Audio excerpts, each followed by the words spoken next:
नमस्कार। आकाशवाणी देहरादून से प्रस्तुत हैं प्रादेशिक समाचार। पहले मुख्य समाचार। गैरसैंण विधानसभा बजट सत्र के दूसरे दिन सत्ता और विपक्ष के विधायकों के बीच नोकझोंक। असंसदीय व्यवहार पर कांग्रेसी विधायकों को किया गया निलंबित। सदन के पटल पर रखी गई 2022-23 की आर्थिक सर्वेक्षण रिपोर्ट। इस साल राज्य की आर्थिक विकास दर 7.08 रहने का अनुमान। केंद्रीय नागरिक उड्डयन एवं इस्पात मंत्री ने उत्तरकाशी जिले के सीमांत गांव धराली का भ्रमण कर विकास योजनाओं की समीक्षा करी। और उत्तराखंड विद्यालयी शिक्षा बोर्ड की हाई स्कूल व इंटरमीडिएट की परीक्षाएं 16 मार्च से शुरू होंगी। समाचारों के साथ मैं नीता कांडपाल। अब समाचार विस्तार से।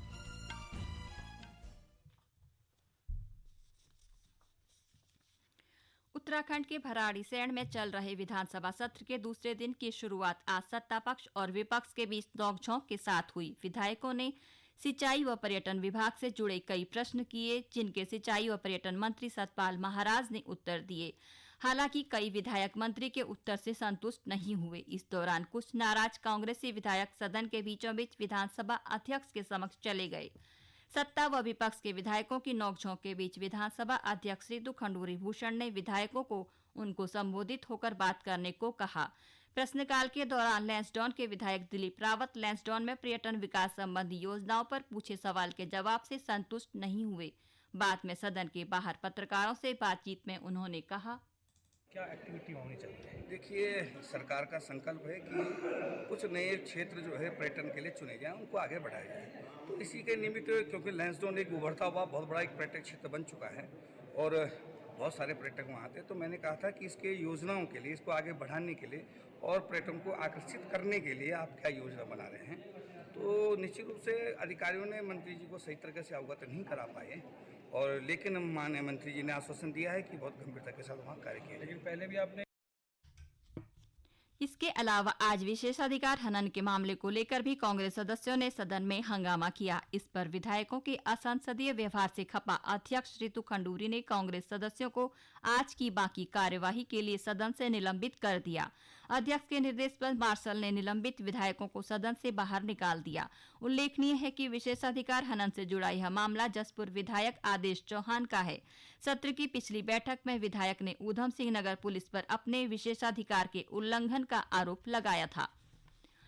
अध्यक्ष ने इसकी जांच के आदेश दिए थे। कुमाऊं मंडल के पुलिस उप महानिरीक्षक द्वारा सौंपी गई जांच रिपोर्ट को आज सदन में पढ़ा गया। पीठ द्वारा पूरे प्रकरण को विशेषाधिकार हनन का मामला नहीं माने जाने के कारण कांग्रेस विधायकों ने हंगामा किया।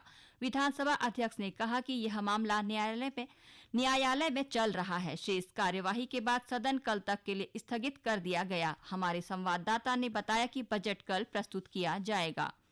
राज्य का सकल घरेलू उत्पाद इस साल 3 करोड़ 2 लाख रुपए और साल 2021-22 में प्रति व्यक्ति आय 2,05,840 अनुमानित की गई है, जबकि राज्य की आर्थिक विकास दर इस साल 7.08 रहने का अनुमान है। आज भराड़ीसैंण में बजट सत्र के दूसरे दिन सदन के पटल पर रखी गई 2022-23 के आर्थिक सर्वेक्षण की रिपोर्ट में यह जानकारी दी गई है। रिपोर्ट में बताया गया कि राज्य में प्रति व्यक्ति आय इस वित्तीय साल में 10.05% की वृद्धि के साथ 2,33,000 रुपये रहेगी। रिपोर्ट में वर्ष 2021-22 में सकल घरेलू उत्पाद में निर्माण क्षेत्र में वृद्धि दर 17.15% दर्शाई गई है। रिपोर्ट में बताया गया कि राज्य के कर विभाग को इस वित्तीय वर्ष में दिसंबर माह तक कुल 7,418 करोड़ रुपए का राजस्व प्राप्त हुआ है, जो पिछले साल के मुकाबले 11% कम है। राज्य में वस्तु सेवा कर की परिधि से बाहर रखी गई वस्तुओं, शराब, डीजल, पेट्रोल और रसोई गैस आदि पर पिछले साल के मुकाबले इस वित्तीय वर्ष में 13% ज्यादा राजस्व मिला है, जो 1,909 करोड़ के लगभग है। प्रतिकर की व्यवस्था खत्म होने के बाद किए गए विश्लेषण के आधार पर रिपोर्ट में बताया गया है कि पिछले साल के मुकाबले इस वित्तीय वर्ष में राजस्व संग्रह में अपेक्षाकृत वृद्धि दर्ज हुई है। राज्य में महंगाई में नियंत्रण एवं वित्तीय प्रबंधन के लिए राजकोषीय घाटे को सकल घरेलू उत्पाद के अधिकतम 3% पर रखे जाने की सीमा को निरंतर रखा गया है।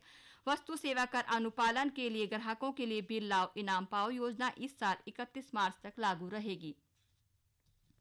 प्रदेश में इस वर्ष वित्तीय वर्ष में दिसंबर माह तक पीएम किसान सम्मान निधि के तहत 9,70,000 किसान पंजीकृत किए गए हैं, जिनमें से सक्रिय 9,09,000 किसानों को 1,903 करोड़ रुपए से अधिक की धनराशि वितरित की जा चुकी है। रिपोर्ट में बताया गया कि इस वर्ष 1,76,659 किसान क्रेडिट कार्ड जारी किए गए हैं। केंद्रीय नागरिक उड्डयन एवं इस्पात मंत्री ज्योतिरादित्य सिंधिया ने वाइब्रेंट विलेज योजना के तहत उत्तरकाशी जिले के सीमांत गांव धराली का भ्रमण किया। इस दौरान उन्होंने कल्प केदार और मां गंगा की पूजा की और कार्यक्रम स्थल पर विभिन्न विभागों की प्रदर्शनियों का निरीक्षण किया। उन्होंने भारत सरकार की केंद्रीय योजनाओं, उज्ज्वला गैस योजना, हर घर नल, हर घर जल योजना, पेंशन योजना के लाभान्वित लाभार्थियों के साथ चर्चा की। श्री सिंधिया ने कहा कि देश की आजादी के बाद पहली बार प्रधानमंत्री नरेंद्र मोदी ने सीमावर्ती आखिरी गांव को जो सम्मान दिया है वह इससे पहले कभी नहीं दिया गया। प्रधानमंत्री ने वाइब्रेंट विलेज के रूप में इन गांवों को नई पहचान दी है। थराली गांव भी वाइब्रेंट गांव का भाग है। उन्होंने कहा कि केंद्रीय मंत्री लगातार इन गांवों में जाकर विकास योजनाओं की समीक्षा कर रहे हैं। ग्रामीणों के साथ चर्चा के बाद केंद्रीय मंत्री ने जल जीवन मिशन योजना के साथ ही छाला गांव में कोल्ड स्टोर और खाद्य प्रसंस्करण केंद्र का निरीक्षण किया। इस दौरान लोगों ने केंद्रीय मंत्री के समक्ष क्षेत्र की विभिन्न समस्याएं भी रखी। ये समाचार आकाशवाणी केंद्र देहरादून से प्रसारित किए जा रहे हैं। राज्यपाल लेफ्टिनेंट जनरल गुरमीत सिंह ने वसंत उत्सव आयोजन में सहयोग करने वाले कर्मचारियों को पुरस्कार देकर सम्मानित किया। राज्यपाल ने कहा कि वसंत उत्सव के आयोजन में कर्मचारियों ने अथक मेहनत की है। उन्होंने कहा कि भविष्य में वसंत उत्सव को और अधिक बेहतर तरीके से मनाया जाएगा। उत्तराखंड विद्यालय शिक्षा बोर्ड की हाई स्कूल व इंटरमीडिएट की बोर्ड परीक्षाएं 16 मार्च से शुरू हो रही हैं।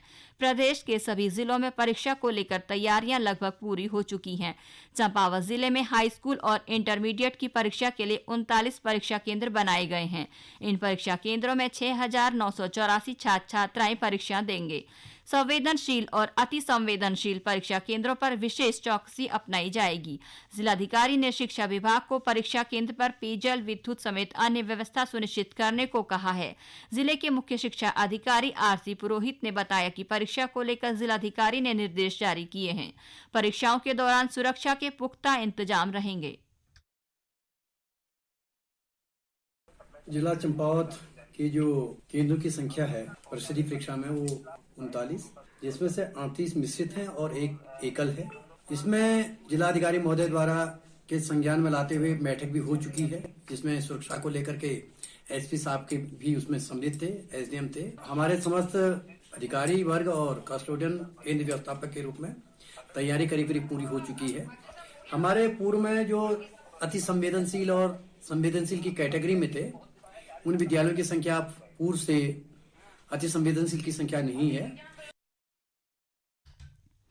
और अंत में मुख्य समाचार एक बार फिर।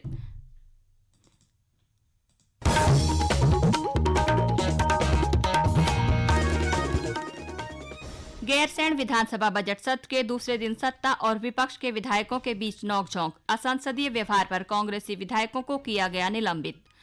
सदन के पटल पर रखी गई 2022-23 की आर्थिक सर्वेक्षण रिपोर्ट। इस साल राज्य की आर्थिक विकास दर 7.08 रहने का अनुमान। केंद्रीय नागरिक उड्डयन एवं इस्पात मंत्री ने उत्तरकाशी जिले के सीमांत गांव धराली का भ्रमण कर विकास योजनाओं की समीक्षा करी। और उत्तराखंड विद्यालय शिक्षा बोर्ड की हाई स्कूल व इंटरमीडिएट की परीक्षाएं 16 मार्च से शुरू होंगी। इसी के साथ प्रादेशिक समाचार बुलेटिन समाप्त हुआ। नमस्कार।